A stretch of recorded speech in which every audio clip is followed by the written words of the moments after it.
আবাল বৃদ্ধ বনিতেছে জানতে পারছে আর কি সে সেখান দিয়া ডাইলের মাত বাড়ি লইছো ডাইলের মাত বাড়ির কথা এই যে ডাইলের মাত বাড়ি কয় বরিশালে একটা যে মানে ফাও ফেসাল ফোটে আর কি ও মানে আগবারাই ইয়ে ফাইজলেমি হরতে যায় আরে কিন্তু এই ডাইলের মাত বাড়ি ও ডাইল আবার এই কেউ আবার পলিথিনেও লই যায় নাতিনেত করে লইয়া বলল গিয়া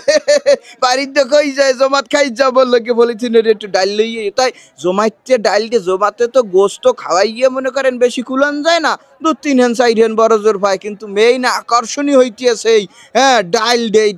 দেই মনে করেন 2-3-4 পেঁয়াজ যে কয় প্লেট মারিয়ে দেয় হে মারিয়ে দিতে হইবে এই ডাইল দিয়ে আগামুড়ো চালাইতে হইবে হ্যাঁ তবে অনেক জায়গায় ফেন্নিও দেয় এখানে যেহেতু এত বড় আয়োজন 10,000 মানুষ কম কথা না এই দ্রব্যমূল্যের বাজারে হ্যাঁ কর্তৃপক্ষ যা চেষ্টা করছে সেটা অত্যন্ত প্রশংসার দাবি দেয়ার নাকি কিয়া আদি খালি নেলা দেয় বেটা তুই পাও না খাওন পাও নাই গোস্ত দেয় না গোস্ত দেয় সে ডাইল পেইতে আছে না বোঝা যাইতে আছে তো যাই হোক এখন মনে করেন